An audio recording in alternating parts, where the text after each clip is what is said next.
This video is going to be a lot different from our regular videos. This video is focusing on one thing, and that is the topic of abortion. It's talking about the innocent slaughter of young children who haven't been born yet. The arguments have been that they don't have any identities, they don't have any personality, they're not an actual person, so it doesn't matter. That's what they think. You will hear the testimony of a doctor who actually does this for a living, who kills children for a living. What a great job. You're going to see some video from Glenn Beck, Rod Parsley, Wretched TV, Todd Friel, and these are all videos that will really put abortion into perspective and why it is exactly murder. And you ready? Socioeconomic factors and race prevented action on the part of the Department of Health. Infants, hear me, infants without identities, that's what they said. Nothing was done because the women were of color and minority status and immigrant status, and because they were women of poverty.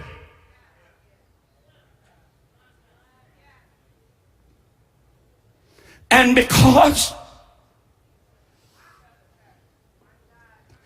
the babies had no identity. Really? Infants without identities. You may not instantly know the names of these precious babies, but they were living, breathing babies full of life, children that God formed in their mother's womb. He knew their name, make no mistake about it. He knew the number of the hairs on their head.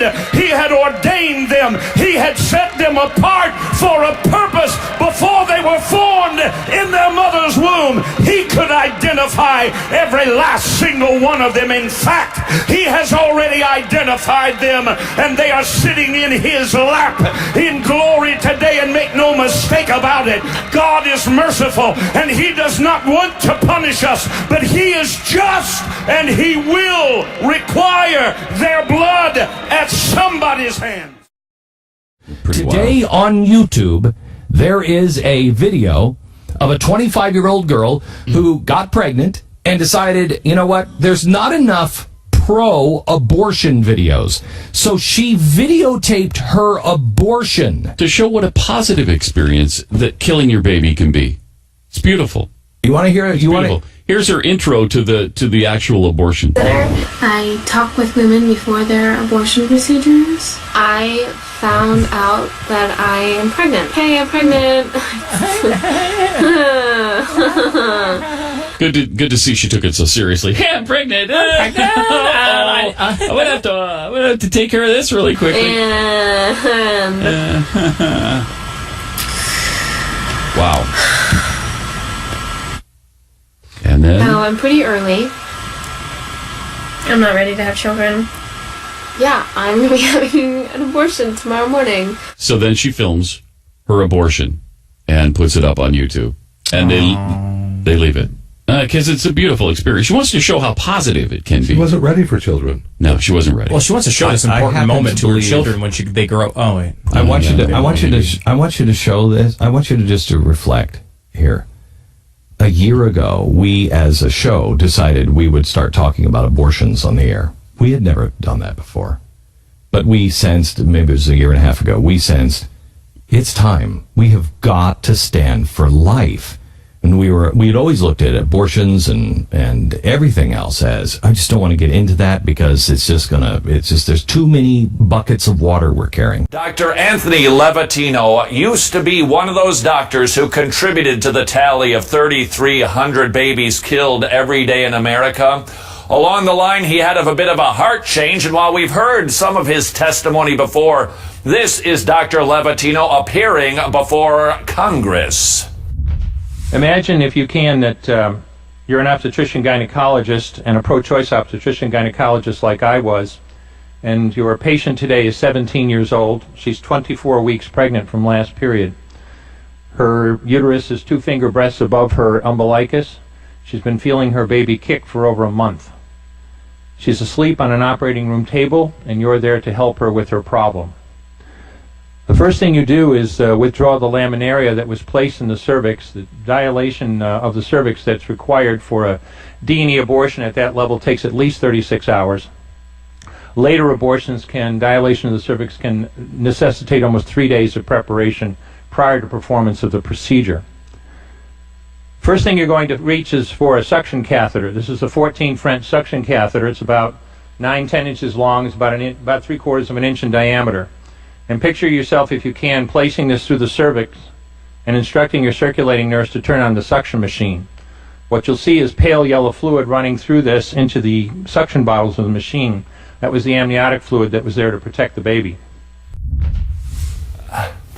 What are we doing in this country? You think of babies sacrificed on the altar and you think, so barbaric.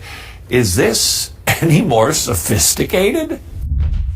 If this was a first trimester abortion, when her child would be that size or smaller, you could essentially do the entire abortion with this one instrument. A 24-week baby that we're describing here from last period is the length of your hand and a half again, from head to rump, not counting the legs. Babies that size don't fit through catheters this size. When you're done, reach for a SOFR clamp. This is one that I brought along so you could see what we're talking about. It's about 13 inches long. It's stainless steel. The business end on this clamp is about 1/2 inch wide and about 2.5 inches long. And there are rows of sharp teeth on this instrument. It's a grasping instrument, and when it gets a hold of something, it does not let go.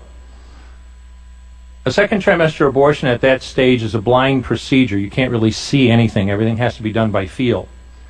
Picture yourself, if you can, reaching in with this instrument and grasping blindly anything you can, and pull hard. And when it finally pops free, out comes a leg that big, which you put down on the table next to you. And reach in with this again, and grasp, and pull hard. Out comes an arm about the same length, which you put down on the table next to you. And reach in with this instrument again and again, and tear out the spine, the intestines, heart and lungs. Head of the baby about that age is maybe the size of a large plum. Again, the procedure is blind. You reach in, being careful not to perforate the uterus, and you have a pretty good idea you have it if you have your clamp around something and your fingers are spread about as far as they will go. You know you did it right if you crush down on the clamp and white material runs out of the cervix. That was the baby's brains. Then you can pull out skull pieces. If you had a day like I had a lot of days, sometimes a face comes back and stares back at you. Congratulations. You just successfully performed a second trimester D&E abortion. You just affirmed her right to choose. How sophisticated this right to choose. How dignified and advanced that women have the right to choose to terminate their own babies. 1973, when abortion was legalized, 50 million innocent children have been killed. This video was to show you the atrocity that is abortion and why it is so horrifying. And there's nothing good about it, you know. And the thing is, people are like, what if, you know, it's you know, somebody gets raped and they're pregnant? Well, the thing is, that child should not be aborted, no matter what. I think that it's wrong. I know that it's wrong. And we have to know that it's murder. And there's just no logic behind taking an instrument and sticking it in there. Make sure not to perforate the uterus, because God forbid you perforate the uterus. But kill a child? Oh yeah, perfectly fine. Let's not perforate the uterus. You don't want that to happen, now do you? No, that would be horrible. Oh, but killing a child? That's just perfectly fine, isn't it? The answer is no.